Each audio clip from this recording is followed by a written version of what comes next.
So here we are today at Steamboat Rock State Park in Washington State, just below the Grand Coulee Dam.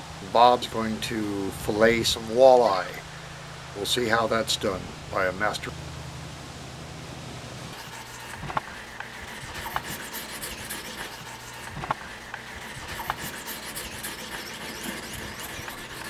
This blade nice and sharp. Okay. What are you doing first here? I'm gonna take out the cheeks.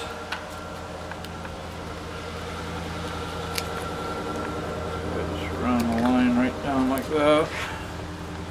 At an angle. And just go right down along the cartilage. Oh yeah. Of the skull. Now why is it you like the cheeks so much? They're just a different meat texture. They're firm, more like a muscle. It's almost lobster-like kind of meat, chewy. I know that piece you gave me was awfully good. Did you like that? I did like that. Yeah, it's good. I like them. As long as you got the fish, might as well enjoy it. And then on like the 10-pounders, that's a substantial. It's like a little hamburger patty. Sweet. So it's, you know, very worthwhile on the big fish. Alright, you got our fish cutting board here, and you just kind of has an alligator clip on the one end, and it's got these serrations, so even if the fish is slimy, it tends to grab the scales and keep it from moving. So it just makes it so you're not fighting, chasing the fish around. Okay, so we're going to start our cut. You're basically on a walleye. You basically lift up the fins here, and I just kind of, you go right in. There's a bone that runs just right next to the gill plate there. You go just behind that bone, you go up at an angle, up in behind the head. You can see you got quite a bit of meat that goes up that's kind of V-shaped. So if you don't go up in there, if you go out here, you're missing 2 bitefuls of meat, which, you know, cannot be a concern, I guess, depending on how many fish you got. But if you're meat fishing, you don't want to waste it, you know. That's right. So you go up into the head, and then you can feel you're right on the spine, and you do a quick turn, and you start going right back down that spine, and you're just kind of doing a saw. And each time I'm going in, I'm actually bottoming out on the spine. And if I miss the spine, I know I'm getting too high and I'm missing meat. So you kind of keep a little bend down on the knife as you're sawing down that spine, and you just go down till right about here where you hit. You got these back fins, and as soon as you hit that back fin, then you can kind of tip up so you're on top of the spine, and you just shove through, and you want to come out just above this fin. So now I'm on top of both these fins, and now there's, from there back, there's no rib cage or anything. It's just all meat, and that's boneless from that area back. And if you're feeding kids and you're concerned about bones, right there back is always boneless, as long as you cleared these 2 fins properly, which isn't a big deal. So if you cut these pieces back on all your fish, put them in a separate bag, then you got boneless, guaranteed boneless meat. Because up in this area where you got the rib cage, and then you got those lateral bones that come out just above the rib cage, it's really difficult to guarantee that you didn't miss one or don't have any in there.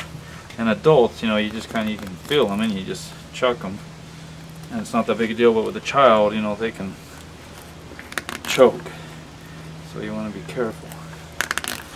Anyway, you just start peeling the meat back, and you put your knife sideways and run it right down those rib cage bones.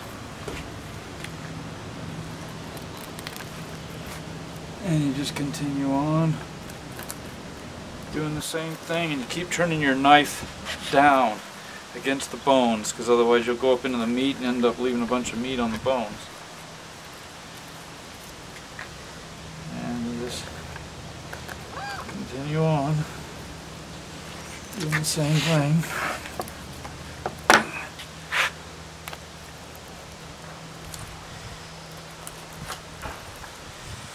And a lot of folks don't mess with this last little bit of belly meat on a walleye, but they fry up nice and crunchy.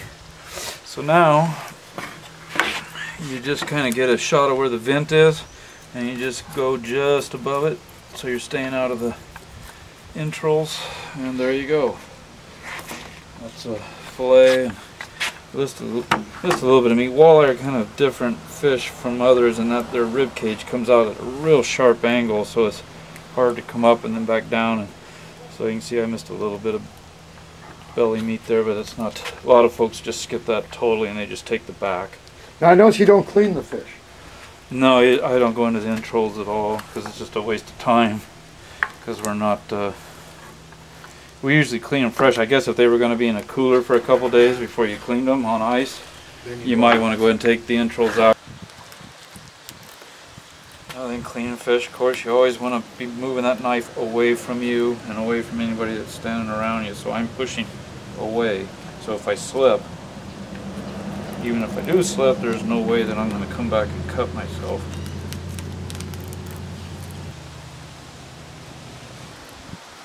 I think with walleye, the good rule of thumb is that you're a pound per year. So, you know, a 7-pounder is about 7 years old. So these fish can live into their 20s. And then see, to be a proper filleter, you want to display your biggest fish prominently so when other people saunter up, you can tell them a story or two. But the little ones you want to put down immediately. Well, how about I can do a skin for you here. Okay, so basically I just put my fingernails and I pinch the skin. You want to hold your knife like this and just start sawing back and forth, but occasionally you kind of have to tip the knife up if you feel it start to stick, because you'll just go right through the skin and then you're screwed. You don't have anything to hold on to. So you kind of go a little ways, you move your, so it helps to have a little bit of fingernails. And as you can see, just keep rolling the meat back. And you can, you know, like if you're going to save your tail pieces, like I was saying, those set aside. And on a really big fish, you want to take and run right down that line where the bones are from the side bones. That's what that little line is right there. And you keep going till you got 2 separate pieces, then you do the one, then you do the second one. On a big fish where your fillet is like that wide. And these smaller fish, you can just do it all as one. And I'm putting like a bow in the blade, because if you don't, you'll end up going like that and leaving a bunch of meat on the skin. So.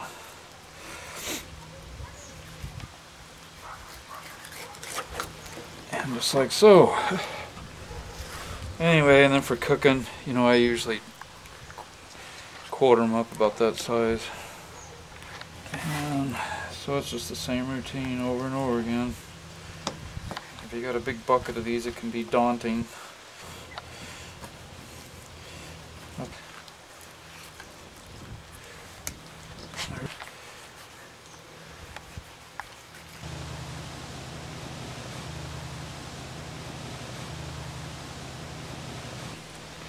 And then see, to be a proper filleter, you want to display your biggest fish prominently so when other people saunter up, you can tell them a story or two. But the little ones you want to put down immediately.